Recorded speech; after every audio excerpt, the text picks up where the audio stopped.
Well, good morning, it's early and welcome back to another Dynodaze video. And today, yes, you've seen this one before. This is the DC2 Kswap purple liquid wrapped Honda, and we are going to give it a little map tickle today. It's had a few adjustments and now it's time to make sure she's fully on track and healthy as can be. So let's get mapping.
I like this car a lot, and we've seen it before, haven't we, Richard? Yeah, we've worked on this car a few times, to be fair, haven't we? This was a dream car giveaway car. He won this car. Was it? Yes, he won this What car. a lucky boy. What a lucky boy. With the K already in it? Yeah, as this car, well, as it is, but we've obviously done some modifications. So Yeah, it used to be white, didn't it? it did used to be white. We liquid wrapped it in a midnight purple. Our version Our of version, or midnight what they class as midnight purple. Basically, it's a black base with a purple pearl. Obviously had the carbon bits on it still, so obviously they got left as carbon. We have seen this car in various stages. When we first met Martin with this car, we had a running issue and it was jerking around and it wasn't playing the game. So we initially looked at it and found some foreign bodies in the injectors and in the fuel rail. We don't want foreign bodies. It looked like a bit of silicon or whatever, to be honest, was what it sort of looked like. So I do like foreign bodies. yeah. So we cleaned out the fuel system, and the way that it got the fuel pressure regulator like piped up was a bit weird to me. So we sorted that out. Started afresh, didn't you? Started afresh, really. We weren't happy with the injectors either. Weren't really sure what injectors it had got in it, so we put some 550s in just to be 100% sure and safe. We know what we've got in there. You've got to have confidence in injectors. Yeah, confidence in injectors for sure. So we did that, we mapped the car up, and the car left. And obviously we've seen the car in various stages, like we made an induction kit for him, we put a mid-box in because it was too loud, we put a different back box on with a downturn tip. We've seen it for things that he's wanted to do to the car, obviously moving forward with the car, you know, obviously make it a bit quieter, do bits and bobs. Obviously we did the liquid wrap in Uncle Keith's paint shop, so we did that.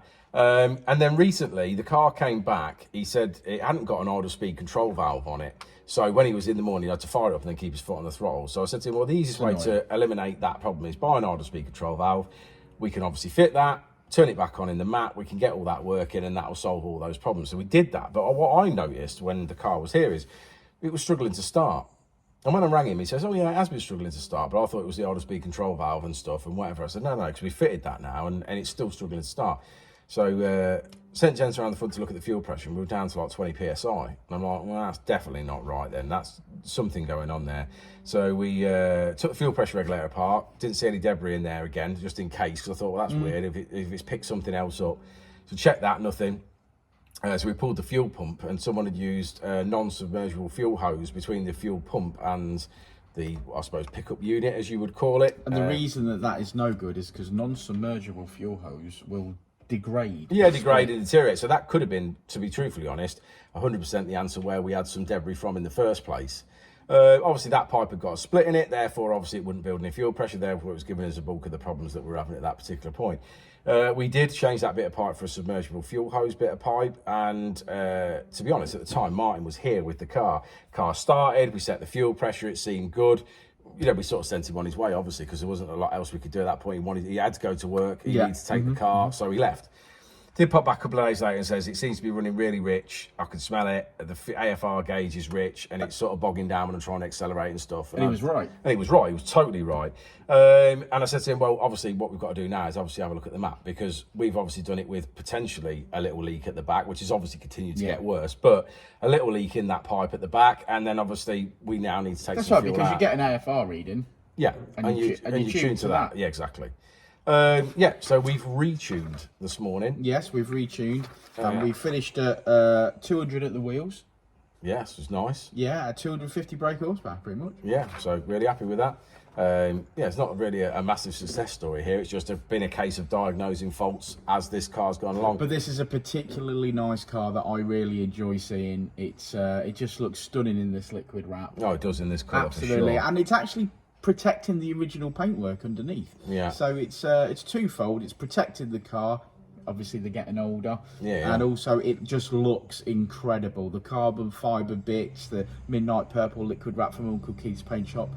Is absolutely phenomenal. It's a Kswap. What's not to like? Yeah, it's everything. And this is the DC2 DC2 that I like, with the lights like that. Yeah, is well, that a JDM? Yeah, it's a JDM light. Yeah, fantastic. What a car. The UK's had round lights, didn't they? Which I don't like that. Didn't really like those. Bit yeah, Barrett-ish. definitely the one to have. This is for me, for sure. Yeah, so anyway, it's Saturday, so we've got to get this off the dyno now. We've got a couple of Skoda Fabia VRSs to run, and we do this every single Saturday. It's £40 a car. If you want to bring your car down, we're open 9 AM till 12 noon, so I suppose we better get cracking. We better add. I'll quickly show you this graph and we'll get it unstrapped.